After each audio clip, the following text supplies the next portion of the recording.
திருச்சிற்றம்பலம். ஸ்ரீ பரஞ்சோதி முனிவர் அருளிய திருவிளையாடல் புராணம் பாகம் 307 திரு ஆலவாய் காண்டம் வாதவூரடிகளுக்கு உபதேசித்த படலம் பகுதி 50. கர்மம் என்கின்ற கருத்து பற்றி சிந்தித்து கொண்டு வருகின்றோம். கர்மம் என்பது உயிர்களுக்கு ஆகந்துகமாய் உயிர்களுக்கு கொடுக்கப்படக்கூடிய சரீரம் முதலானவைகளுக்கு ஹேதுவாக ஆன்மாக்கள் தோறும் தனித்தனியே ஏற்பட்டதாக புக்தி பூர்வம் அபுக்தி பூர்வமாக செய்யப்படும் ஹித அஹிதங்களால் உண்டாகும் புண்ணிய பாவ ரூபமானதாக மாயையில் சார்ந்து இருக்கக்கூடியது கர்மம். இதுவும் கண்ணுக்கு புலப்படாத காணப்படாத கருத்து பொருளாய் இருக்கும். ஒரு அரசன் சொல்லிய சட்டப்படி நடப்பது நன்மையை தரும், மீறி நடப்பது தீமையை தரும். அதுபோல வேத ஆகமங்கள் சொல்லியபடி நடந்தால் அது நன்மை என்கின்ற ஹிதம், வேத ஆகமங்கள் சொல்லியவற்றை மீறி கடந்து நடத்தல் தீமை, அது அஹிதம். நாம் இப்போது அனுபவித்துக் கொண்டிருக்கின்ற கர்ம பலன்களுக்கு பிராரப்தம் என்று பெயர். நம்மால் அனுபவிக்கப்படாமல் எஞ்சி கிடக்கின்ற புண்ணிய பாவ கூட்டத்திற்கு சஞ்சிதம் என்று பெயர். பிராரப்தத்தை அனுபவிக்கும் போது நமக்கு ஏற்படுகின்ற விருப்பு வெறுப்பு அதுவே ஆகாமியமாக விளைகின்றது. சஞ்சிதம் என்பது நெல் களஞ்சியம் போன்று, பிராரப்துவம் என்பது அந்த களஞ்சியத்திலிருந்து சிறிதளவு எடுத்து உணவாக்கி சாப்பிடுவது போன்று. ஆகாமியம் என்பது மீண்டும் பயிர் செய்து நெல்லை விளைவிப்பதற்கு இவ்வாறு உவமையாக கூறப்படுகின்றன. கண்மம் ஜடப்பொருள், அது அனாதி நித்திய பொருள். நல்வினை தீவினையில் விருப்பம் அது ஆணவத்தினால் உண்டாகக்கூடிய காரியமாக அமையும். இப்படி செய்யப்படுகின்ற கர்மங்கள் புக்தி பூர்வம் அபுக்தி பூர்வம் என்று இரண்டு வகைப்படும்.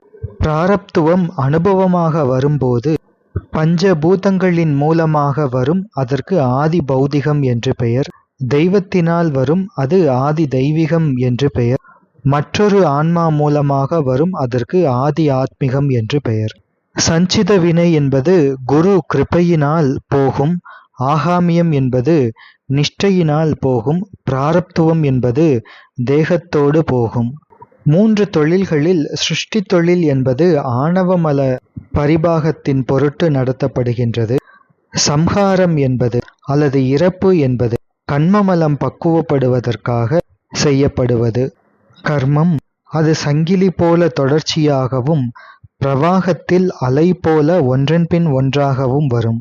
இறைவன் தன்னுடைய சிற்சக்தியை கொண்டு ஆன்மாவின் தகுதியை பார்த்து அதற்கேற்ப ஆன்மா செய்த வினையை கொண்டு வினையின் வழி நடத்துவார். அதனால்தான் எல்லோருக்கும் ஒரே மாதிரியான தனுகரணங்கள் கொடுக்கப்படுவது இல்லை. அவரவர் செய்த வினைகளுக்கு ஏற்ப அவரவர்களுக்கு எது தேவையோ, எப்படி தந்தால் அது பயன்படுமோ அப்படி கொடுக்கின்றார். அவரவர் குணம் பற்றியும் குற்றம் பற்றியும் கண்டு கொண்டு அவைகளுக்கு ஏற்ப அருளும் தண்டமும் செய்யும் அரசன் போல இறைவன் இருந்து நடத்துகின்றார். ஒருவர் செய்த கர்மம், அதன் பலன், அது எப்படி அனுபவத்திற்கு வரவேண்டும் என்பது நியதிப்படி வரவேண்டும். எனவே தேவர், மனிதர், விலங்குகள் முதலான வெவ்வேறு உடம்புகள் கொடுக்கப்படுவதற்கு காரணமாக வினைகள் அது முற்பிறவிகளிலே ஈட்டப்பட்டு சஞ்சிதமாய் ஒருங்கே கிடக்கின்ற வினைகள். பின்னர் அது பக்குவத்திற்கு வரும்போது பக்குவப்பட்ட வினையை அனுபவிப்பதற்கு எந்த யோனியில் பிறக்க வைக்கப்பட வேண்டும், எந்த உடம்பு கொடுக்கப்பட வேண்டும், எந்த உலகத்தில் கொடுக்கப்பட வேண்டும், எந்த போகப் பொருட்களை கொடுக்கப்பட வேண்டும் என்பவற்றையெல்லாம் நியதி செய்து பெருமான் கொடுக்கின்றார். சிவபெருமான் எல்லோருடைய அறிவிலும் நிறைந்து இருப்பதனாலே அவரவர் பக்குவத்தை அறிந்து அவரவர் செய்த செயலுக்கு ஏற்ற பயனை கொடுப்பார். கர்மங்கள் மனம், வாக்கு, காயம் என்ற மூன்று கரணங்களினால் ஈட்டப்படுகின்றன. மனத்தினால் செய்யப்படும் கர்மங்கள், வாக்கினால் செய்யப்படும் கர்மங்கள், காயத்தினால் செய்யப்படும் கர்மங்கள் என்று சாஸ்திரங்களிலே சொல்லப்பட்டிருக்கின்றது. தர்ம சாஸ்திரங்களிலே இதனை செய் என்று விதிக்கப்பட்டவற்றை செய்தல், இவற்றை விலக்கு என்று விலக்கப்பட்டவற்றை ஒழித்தல், இது உலக தர்மம். இவ்வாறு செய்வதால் வருவது புண்ணியம். இனி தர்மசாஸ்திரங்களில் விதிக்கப்பட்டவற்றை செய்யாமல் இருப்பது, விலக்கப்பட்டவற்றை செய்வது. இப்படி செய்தால் அது பாவம். இந்த உலக தர்மத்திற்கு பயன் உலக இன்பம், உடல் இன்பம். இது பசுப்புண்ணியம் என்று சொல்லப்படும். பதிப்புண்ணியம் என்று இருக்கின்றது. அந்த பதிப்புண்ணியத்துக்கு பலன் வீட்டு இன்பம் அல்லது மோட்ச இன்பம். இப்படி மனம், வாக்கு, காயம் என்று 3 கரணங்களினால் வினை ஈட்டப்படுகின்றது. இதில் மனத்தினால் இயற்றும் வினைகள் என்பவை மெய்யுணர்வு, அருள் உடைமை, பொறுமை, பிறர் பொருள் விரும்பாமை, செய்நன்றி அறிதல், வஞ்சனை இல்லாமை, நடுவு நிலைமை, மானம் பேணுதல், பொறாமை இல்லாமை, அவா அறுத்தல், பிறருடைய துன்பம் கண்டு மனம் நைந்து தாம் துன்பப்படுதல், எல்லா உயிர்களையும் தம்மை விட மிகுதியான அறிவும் செல்வமும் அழகும் துறக்க இன்பமும் பெற்று எல்லா உயிர்களும் ஓங்க வேண்டும் என்கின்ற உயர்ந்த பெருங்குணம். இந்த நற்குணங்களை ஒருவர் பெற்றிருந்தால் அவர் எப்பொழுதும் நல்ல நினைவுகளையே கொண்டிருப்பார். தீய நினைவுகளை எழ விடமாட்டார். எனவே மெய்யுணர்வும் அருளும் பொறுமையும் இவையெல்லாம் நற்பண்புகள். இனி மனத்தால் செய்யப்படும் தீவினைகள் என்றால் அவை அழுக்காறு, அவா முதலான தீய குணங்கள் காரணமாக நினைக்கப்படும் தீய நினைவுகள். இவையும் மனத்தால் செய்யப்படும் வினைகள். இவை தீய வினைகள் ஆகும். இனி வாக்கினால் செய்யப்படும் நல்வினைகள் என்பவை தர்மங்களை எப்போதும் எடுத்து கூறுதல், புறங்கூறாமை, உண்மை சொல்லுதல், உயர்ந்த நூல்களை ஐயம் தீர படிப்பது, பிறருக்கு துன்பம் தரும் தீய சொற்களை சொல்லாமல் இனிய சொற்களையே சொல்வது, வன் சொற்களை மறத்தல், ஞான நூல் பொருளை விரித்து கூறுதல், வேத ஆகமங்களை ஓதுதல், கனிந்த சொற்களை சொல்லுதல், கடுஞ்சொல் கூறாமை, பிறருக்கு பயன்படும் சொற்களையே சொல்லுதல், பயனில்லாத வெற்று சொல்களை சொல்லாமல் இருத்தல் என்று இப்படி வாக்கால் செய்யப்படுகின்ற நல்வினைகள். வாக்கினால் செய்யப்படும் தீவினைகள் பொய் சொல்லுதல், கோள் சொல்லுதல், கடும் சொற்களை சொல்லுதல், பயனில்லாத சொற்களை சொல்லுதல் என்பவை. இனி காயத்தினால் செய்யப்படும் நல்வினைகள் என்பவை அரிய தவங்களை தொடங்கி செய்தல், தக்காருக்கு வேண்டும் பொருட்களை உவகையோடு கொடுத்தல், வரையாது கொடை வழங்குதல், போரில் முதுகிட்டார் மேலும் புண்பட்டார் மேலும் எளியார் மேலும் சண்டை செய்யாமல் போர் செய்யாமல் இருத்தல், தேவர்களை வழிபடுதல், வேள்விகளை இயற்றி ஆகுதிகளை தேவருக்கு தருவது, தங்கள் வர்ணாசிரமங்களுக்கு தகுந்தபடி ஒழுக்கங்களை மேற்கொள்ளுதல், ஐம்பெரும் பாதகங்களை செய்யாமல் இருத்தல், இந்திரியங்களாகிய பகைப்படையை வென்று அடக்கும் வல்லமை, தனக்கு பெருந்துன்பம் செய்தாருக்கும் அவர்களுக்கு வேண்டுவன பற்றி தேவையானவற்றை விருப்பத்தோடு செய்தல், தன்னிடம் இருப்பது மிகச் சிறிதாக இருந்தாலும் அதனை மிக பலரோடும் பகிர்ந்து உண்ணுதல், நந்தவனம் அமைத்தல், தன் மனைவியைத் தவிர மற்ற மாதர்களை தம் அன்னையாக கருதும் பேராண்மை,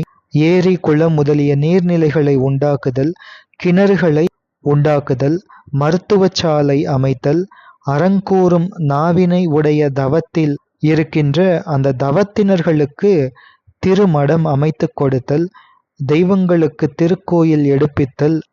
இந்த தர்மங்களையெல்லாம் செய்வது காயத்தினால் செய்யப்படும் தர்மங்கள். இவற்றுக்கு மாறானவற்றை செய்தல் தீவினைகளாக அமையும். இப்படியெல்லாம் செய்யப்பட்ட நல்வினைகளும் தீவினைகளும் நமக்கு பிராரப்தமாக வரும்போது மேலே சொன்னபடி ஆதி ஆத்மிகம், ஆதி பௌதிகம், ஆதி தெய்வீகம் என்று 3 வாசல் வழியாக வரும். ஆதி தெய்வீகம் என்பது தெய்வங்கள் மூலமாக இந்த வினை பயன்கள் வரலாம். ஆதி ஆத்மிகம் என்பது மற்றைய உயிர் பொருட்கள் மூலம் வினை பயன் வரலாம். ஆதி பௌதிகம் என்பது ஜடப்பொருட்கள் மூலம் இந்த வினை பயன்கள் வரலாம். மற்ற உயிர்களை வாசலாக கொண்டு வருகின்ற துன்பங்கள் எல்லாம் ஆதி ஆத்மிகம் என்றும், ஜடங்களாகிய பூதங்களின் காரியமாகிய உலகப் பொருட்கள் வழியாக வருகின்ற துன்பங்கள் எல்லாம் ஆதி பௌதிகம் என்றும், இந்த காரணங்கள் எல்லாம் தெரியாதபடி, எந்த ஒரு காரணமும் தெரியாதபடி வருபவையெல்லாம் ஆதி தெய்வீகம் என்றும் சொல்லப்படும். எனவே ஒருவருக்கு வருகின்ற துன்பங்கள் என்பதை 2 வகைப்படுத்தலாம். அவை உடம்பு பற்றி வருகின்ற துன்பங்கள், மனம் பற்றி வருகின்ற துன்பங்கள். உடம்பு பற்றி வருகின்ற துன்பங்கள் புறத் துன்பங்கள், மனம் பற்றி வருகின்ற துன்பங்கள் அகத்துன்பங்கள். உடம்பு பற்றி வருகின்ற துன்பங்கள் என்பவை நோய்களால் உண்டாகும் துன்பங்கள். உடம்பிலே இருக்கின்ற வாதம், பித்தம், சிலேத்துமம் என்ற 3இல் ஒன்றோ 2ஓ மிகுந்தோ குறைந்தோ நோய் உண்டாகும். அது மட்டுமல்லாமல் இன்னும் பல நோய்கள் காரணமாக வரக்கூடிய துன்பங்கள். பகை கொண்ட மனிதர்கள், திருடர்கள், பிசாசு, விலங்குகள், கொசு, ஈ முதலிய பூச்சிகள் முதலியவற்றாலும் உடலுக்கு துன்பங்கள் வருகின்றன. அன்பால் ஒன்றுபட்ட தலைவனும் தலைவியும் கூடி பின்னர் பிரியும் போது உடல் துன்பத்திற்கு ஹேதுவாக அமையும். அதேபோன்று நேர்மையை கடைபிடிப்பவருக்கும் கூட சினம், கவலை, பொறுமையின்மை, மன அழுத்தம் முதலிய உணர்ச்சிகள் அவருடைய உடலிலே இருக்கின்ற உறுப்புகளுக்கு பாதிப்பை ஏற்படுத்தி உடல் துன்பத்தை கொடுக்கும். செல்வத்தை தேடுதல், தேடிய செல்வத்தை பாதுகாத்து வைத்தல், பாதுகாத்து வைக்கின்ற செல்வத்தை அனுபவித்தல் இவற்றினாலும் துன்பங்கள் உண்டாகும். இனி மனத்தின் வழியாக வரக்கூடிய துன்பங்கள் என்பது மனைவியையோ கணவனையோ இவர்கள் மூலமாக உண்டாகின்ற துன்பம். அளவு கடந்த மனதுக்கத்தை நினைப்பதனால் வரும் துன்பம். தன்னை விட மற்றவர்கள் அறிவில், அழகில், செல்வத்தில் மிகுந்திருப்பதைக் கண்டு ஏற்படுகின்ற பொறாமையினால் மனத்துக்கு வருகின்ற துன்பம். மானம் இழந்து உயிர் வாழ்வதா என்பதை எண்ணி எண்ணி நல்லோர் மனம் நொந்து வருந்துகின்ற துன்பம். புலன் இன்பத்திலே இச்சை வைத்து இந்திரியங்களின் வழி சென்று மனத்தை அதன் போக்கில் அடையவிட்டு அதனால் வரக்கூடிய துன்பம். அவசரப்பட்டு செய்யக்கூடாத செயல்களை செய்து பின் அதற்காக மனம் வருந்தும் போது வருகின்ற துன்பம். இவை முதலியவையெல்லாம் மனத்தினாலே வருந்தி வருகின்ற துன்பங்கள். சஞ்சிதம் என்பது புத்தி தத்துவத்தை பற்றி நின்று சர்வசம்ஹார காலத்தில் அந்த புத்தி தத்துவம் மாயையிலே ஒடுங்கிய வழி அந்த மாயையை பற்றுக்கோடாக கிடந்து மறுபடியும் புனர்வுற்பவத்தில் தனு கரணம் முதலியவற்றுக்கு ஹேதுவாக துணை காரணமாக வரும். இனி வினை என்பது அது செய்யப்படுகின்ற இடங்களின் வகைகளில் அதை பொறுத்தவரையிலே உலக வினை, வைதிக வினை, அத்தியான்மிக வினை, அதிமார்க்க வினை, மாந்திர வினை என்று 5 வகையாக பாகுபாடு செய்யப்படுகின்றது. இந்த வினைகள் எல்லாம் 6 அத்வாக்களிடமாக செய்யப்படுகின்றன. இந்த 5 வகைகளிலே முதலிலே வருகின்ற லௌகிக வினை என்பது நிவிருத்தி கலையின் இடமாக செய்யப்படுவது. அது கூவல், குளம், தண்ணீர் பந்தல் முதலியன அமைத்தல் ஆகும். வைதிக வினை என்பது பிரதிஷ்டா கலையின் இடமாக செய்யப்படுவது. அது தேவர்களை குறித்து செய்யப்படுகின்ற யக்ஞங்கள் முதலியன ஆகும். 3வதான அத்தியான்மிக வினை என்பது வித்யா கலையின் இடமாக செய்யப்படுவது. அது சிவ வழிபாடு முதலியன செய்தல். அதிமார்க்க வினை என்ற 4வது அது சாந்தி கலையினிடத்திலே இடமாக செய்யப்படுவது. அது யோகம் செய்தல் ஆகும். மாந்திர வினை என்பது சாந்தி அதீத கலையின் இடமாக செய்யப்படுவது. அது மந்திரம் ஜபித்தல், ஞான நூல்களை ஓதுதல் முதலியன செய்தல் ஆகும். உலக வினை, வைதிக வினை இந்த 2ம் நிவிருத்தி கலை, பிரதிஷ்டா கலைகளில் அடங்கிய அசுத்தமாயா புவன போகங்களை பயப்பிக்கும். அத்தியான்மிக வினை என்பது வித்யா கலையில் அடங்கிய சுத்தமும் அசுத்தமும் கலந்த மாயா புவன போகங்களை கொடுக்கும். அதிமார்க்க வினை, மாந்திர வினை இந்த 2ம் சுத்தமாயா புவன போகங்களை கொடுக்கும். இவ்வாறு 5 வகையான வினைகளும் ஒன்றுக்கொன்று ஏற்றமுடையதான போகத்தை, நுகர்ச்சியை உயிருக்கு கொடுத்து முடிவில் சிவபோகத்தை அடையச் செய்கின்றன.